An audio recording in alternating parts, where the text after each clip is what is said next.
তেল নয়, গ্যাস নয়, এমনকি কয়লাও নয়, বাংলাদেশের বিদ্যুতের চাকা ঘুরবে এবার অদৃশ্য এক মহাশক্তিতে। নাম তার ইউরেনিয়াম।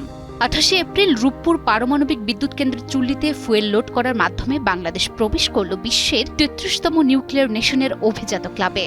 কিন্তু ঠিক কিভাবে কাজ করে এই পারমাণবিক চুল্লি? কিভাবে উৎপন্ন হবে বিদ্যুৎ? কবে বা বিদ্যুৎ পাবে বাংলাদেশ?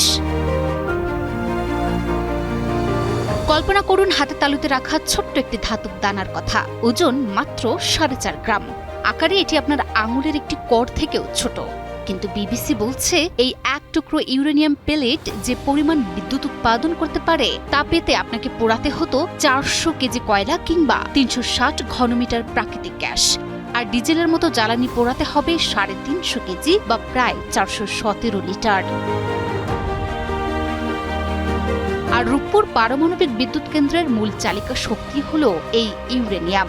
প্রক্রিয়াটি শুরু হয় খনির আকরিক থেকে সংগৃহীত ইউরেনিয়াম 235 সমৃদ্ধ করার মাধ্যমে। এই সমৃদ্ধ ইউরেনিয়াম ঢোকানো হয় নিশ্চিদ্র ধাতব টিউবে, যাকে বলা হয় ফুয়েল রড। এমন কয়েকশো রড মিলে তৈরি হয় একটি ফুয়েল অ্যাসেম্বলি, যা লম্বায় প্রায় 4.5 মিটার। রূপপুরের 1200 মেগাওয়াট ক্ষমতার একটি চুল্লিতে এমন 163টি অ্যাসেম্বলি লোড করা হচ্ছে। কিন্তু কিভাবে তৈরি হয় বিদ্যুৎ? চিরাচরিত বিদ্যুৎ কেন্দ্রে কয়লা বা গ্যাস পুড়িয়ে আগুন জ্বালানো হয়, কিন্তু পারমাণবিক চুল্লিতে কোনো দহন ঘটে না। এখানে ঘটে নিউক্লিয়ার ফিশন বা নিউক্লিয়াস বিভাজন। নিউট্রনের আঘাতে যখন ইউরেনিয়াম নিউক্লিয়াস ভেঙে যায়, তখন নির্গত হয় বিপুল পরিমাণ তাপশক্তি। এই প্রচণ্ড তাপ কাজে লাগিয়ে চুল্লির ভেতরে থাকা পানিকে বাষ্পে পরিণত করা হয়। সেই উচ্চচাপের বাষ্প দিয়ে ঘোরানো হয় বিশাল আকার টারবাইন। আর টারবাইন ঘোরার মাধ্যমেই যান্ত্রিক শক্তি রূপান্তরিত হয় বিদ্যুৎ শক্তিতে।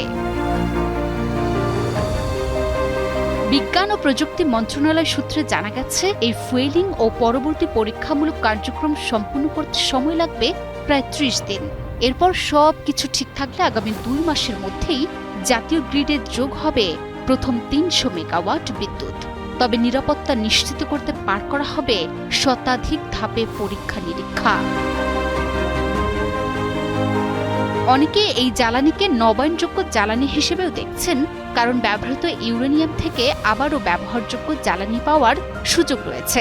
তবে নিরাপত্তাই হল পারমাণবিক বিদ্যুৎ কেন্দ্রের সবচেয়ে আলোচিত এবং উদ্বেগের ইস্যু।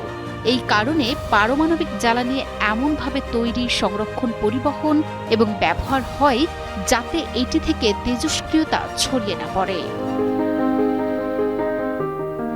দীর্ঘ প্রতীক্ষার অবসান ঘটিয়ে রূপপুর এখন আর স্বপ্ন নয়, বাস্তব। এই প্রযুক্তির ফলে যেমন কমবে বিদ্যুতের উৎপাদন খরচ, তেমনি কমবে বিদেশের উপর জ্বালানি নির্ভরতা। ইউরেনিয়ামের হাত ধরে বাংলাদেশ আজ যে অনন্য উচ্চতায় পৌঁছালো, তা আগামী প্রজন্মের জন্য রেখে যাবে একটি দূষণমুক্ত এবং শক্তিতে সমৃদ্ধ সোনার বাংলা।